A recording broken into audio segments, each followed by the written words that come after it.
almost as if he was tracing, as if the drawing had been there already and he was just going over it. He never hesitated. He'd never do a line and erase it and do it over again. It's like everything he drew was just the way it should be. And he could design characters and costumes, and he was magnificent. And he also could draw a strip. He should have been a top Hollywood director. He always knew the best scene to draw, the best angle, and so forth. And he was the fastest. Good as he was faster than anyone else. So he would be number one for me. Right after that came all the other guys. I mean, John Buscema, he was like an Italian master, you know, the way he drew. He's fabulous. John Romita, we couldn't have existed without him.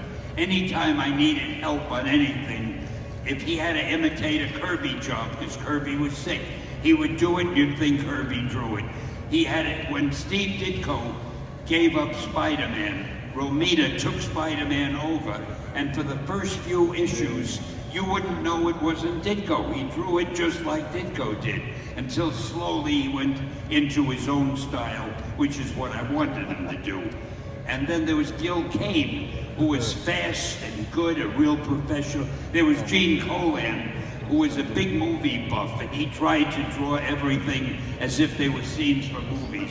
I could go on and on. Every one of our artists was great. And it was lucky for me, because it made the stories I gave them seem better than they were, because they drew them so well. So I loved them all. And to go back to Jack Kirby, what Stan was saying, the amazing thing about Jack Kirby is, if you have ever seen him draw, and unfortunately he's no longer with us, he would start in the corner of a blank page and would just start drawing. And when he said he wouldn't mess up, he didn't do any rough. Like, if you got any sketches today, every one of the guys probably did a little bit of a rough, and then they started getting tighter with their pencils. Jack Kirby did none of that. The rough was all in his head. It was in his head. He was looking at a blank piece of paper, he would start to draw at the corner, and he would just fill it in, and then the page was done, and there was no, it just was magic, right? It was magic what he did. It was, and he was fast. He was fast. John Buscema, for some of you who don't know, made a giant mark on Conan the Barbarian. So if any of you have seen Conan the Barbarian, he did the vast majority of it.